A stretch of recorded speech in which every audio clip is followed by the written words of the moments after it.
नमस्कार साथियों, मैं आपका दोस्त राजेश भसीन। जैसा कि आप सभी को मालूम है, दिल्ली में अभी अभी विधानसभा के चुनाव संपन्न हुए हैं और इन चुनावों को जीतने के लिए दिल्ली की सभी राजनीतिक पार्टियों ने मतदाताओं से बढ़ चढ़कर बहुत से वायदे किए थे।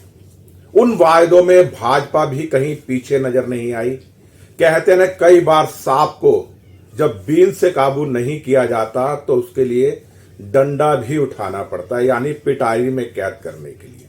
और उसी तरह भाजपा ने भी बढ़ चढ़कर वायदे करे। अगर आम आदमी पार्टी ने महिलाओं को 2100 रुपए देने की घोषणा की तो भाजपा ने 2500 का वादा किया, क्योंकि चुनाव जीतने के लिए आप लोग भी समझते हैं कि बहुत इस तरह के वायदे और प्रलोभन दिए जाते हैं।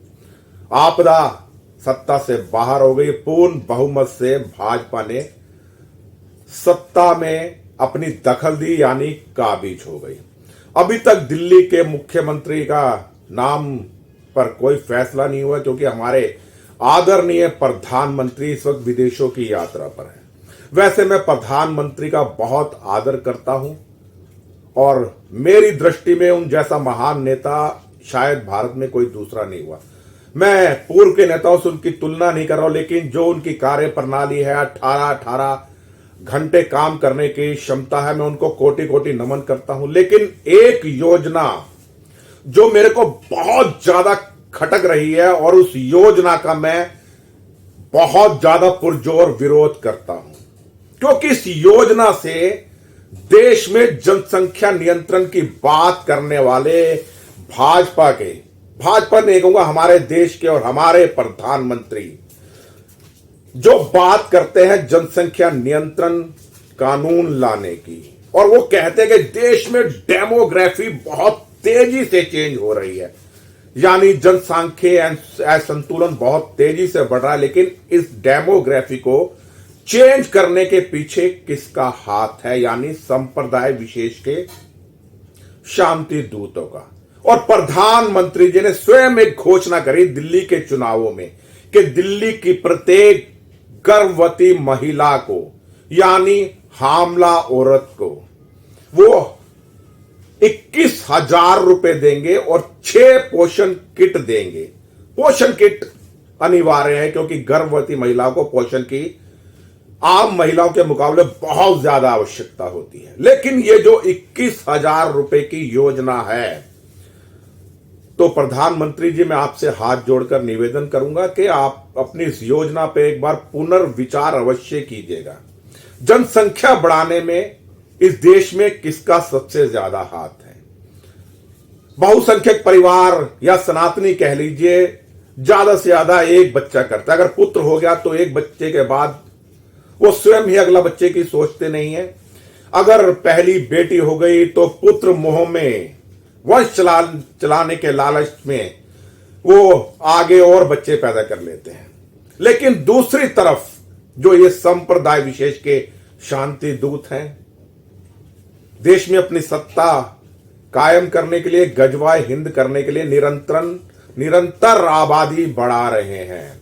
और अगर इस तरह से आप प्रलोभन देंगे और ये योजना चलाएंगे 21,000 रुपए की कि प्रत्येक गर्भवती महिला को 21,000 रुपए मिलेंगे, तो इससे फायदा किसका होगा? केवल संप्रदाय विशेष का।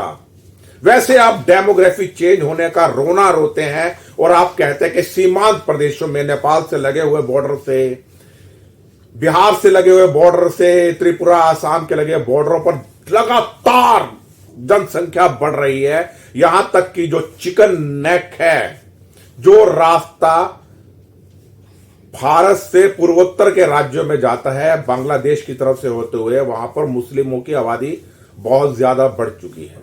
और आपकी ऐसी बेतुकी योजनाओं से, बिल्कुल बेतुकी योजना ही कहूंगा, ऐसी योजनाओं से फायदा किसका होगा? दिल्ली में भी अभी जेएनयू की एक रिपोर्ट आई थी कि किस तरह डेमोग्राफी चेंज हो रही है और लगातार मुसलमानों की आबादी बहुत तेजी से बढ़ रही है। और इसका नतीजा आपने विधानसभा के चुनावों में देख लिया। जहां जहां भी मुस्लिम बहुमत में थे, वहां सभी पार्टियां हारी, केवल आम आदमी पार्टी को फायदा हुआ और वहां पर एक मुश्त होकर संप्रदाय विशेष के शांति दूतों ने, क्योंकि ये शांति ही फैलाते हैं दुनिया में, इसलिए शांति दूत कह रहा हूं, शांति दूतों ने एक तरफा आम आदमी पार्टी के कैंडिडेट्स को वोट दिया, केवल एक मुस्तफाबाद को छोड़कर। वहां भी अगर आप सोचते हैं कि आपको इन्होंने वोट दिया तो इस आप भूल में मत रहिएगा, मुगालदे में मत रहिएगा। वहां मैं आपको बता दूं 57,000 वोट आम आदमी पार्टी के प्रत्याशी को पड़े, जो मुस्लिम उम्मीदवार था।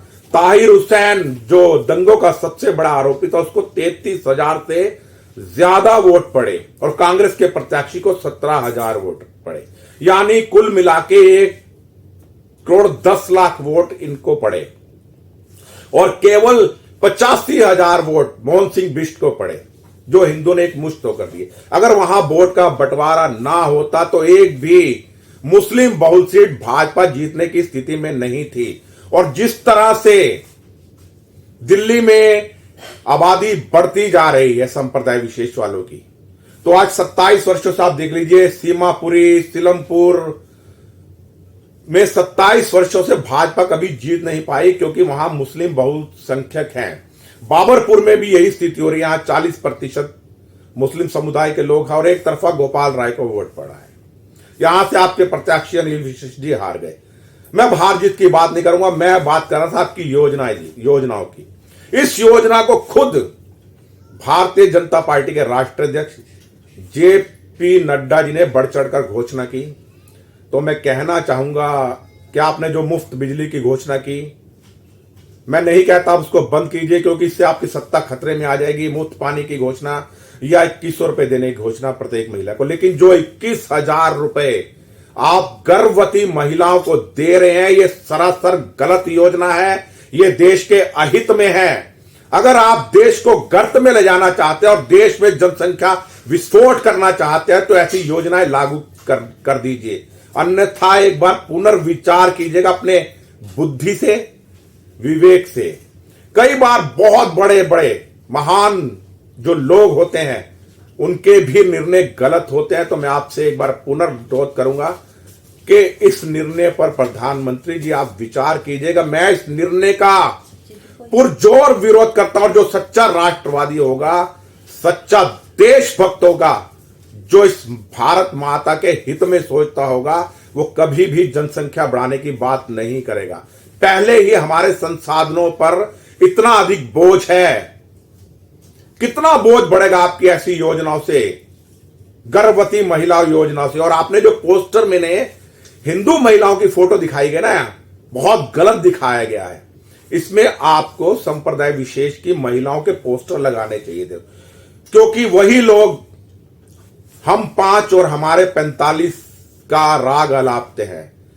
क्योंकि जो बहुसंख्यक समाज है, ये तो केवल हम दो, हमारे दो, जो योजना कांग्रेस ने लागू करी थी उसी योजना पर आज तक चल रहा, और इसीलिए डेमोग्राफी चेंज हो रही है। और इसी तरह से आप ऐसी बेवकूफानी योजनाओं पर अमल करते रहेंगे तो एक दिन इतनी तेजी से डेमोग्राफी बदल जाएगी कि 2029 या 2034 तक देश का पहला प्रधानमंत्री संप्रदाय विशेष का होगा। और जिस दिन देश में पहला संप्रदाय विशेष का प्रधानमंत्री बन जाएगा, उस देश की क्या स्थिति होगी, ये आपने अफगानिस्तान में देख लिया, पाकिस्तान में देख लिया, बांग्लादेश में देख लिया। तो प्रधानमंत्री जी ऐसी योजनाओं को बढ़ावा मत दीजिए, बल्कि सख्त से सख्त कानून लाइए जनसंख्या नियंत्रण करने का। और ये जो योजनाएं हैं, अगर आप नहीं बंद करना चाहते तो इसमें एक संशोधन कीजिए। इस योजना में जिनके केवल 2 बच्चे हैं या दूसरा बच्चा होने वाला है, उन्हीं को इस योजना का फायदा होगा। तीसरे बच्चे पर यह योजना नहीं दी जाएगी। तब तो ये योजना फायदेमंद है। अगर आप ऐसी योजना बढ़ाते हैं तो जनसंख्या असंतुलन देश में बहुत तेजी से बढ़ेगा। और आपकी देखा देखी, जिस तरह आम आदमी पार्टी की देखा देखी आपकी मुफ्त की रेवड़ियों के चक्कर में कूद गए, और राज्यों में जब चुनाव होंगे तो हर राज्य का मुख्यमंत्री इसी तरह की बेवकूफानी योजनाएं लागू करेगा चुनाव जीतने के लिए, अपनी सरकार गठन करने के लिए, क्योंकि मुफ्त की योजनाओं का लालच सबको पड़ गया है। मैं कहता हूं देश की उच्चतम न्यायालय से, सुप्रीम कोर्ट से, कि जितनी मुफ्त की योजना आप स्वस्थ संज्ञान लीजिए और इन योजनाओं को बंद कर दीजिए। अगर मेरी बातें अच्छी लगी हो तो इस वीडियो को दबाकर भाइयों शेयर कर दीजिएगा, ताकि ये मेरी बात देश के माननीय, आदरणीय, यशस्वी प्रधानमंत्री जी तक पहुंच सके और जल्द से जल्द दिल्ली के मुख्यमंत्री पद का नाम घोषित कीजिए। ऐसे मुख्यमंत्री का, जिस प्रकार आपने उत्तर प्रदेश में योगी जी को बैठाया, आसाम में हेमंत विश्वकर्मा को बिठाया, तो दिल्ली की जनता की भी चाह है कि दिल्ली में भी ऐसा मुख्यमंत्री होना चाहिए, योगी जी जैसा, हेमंत विश्वकर्मा जैसा। बस ज्यादा कुछ नहीं कहूंगा, इसी के साथ अपनी वाणी को विराम देता हूं। मैं राजेश भसीन, संवाद नेशन के साथ, एक सच्चा देशभक्त, एक सच्चा राष्ट्रवादी।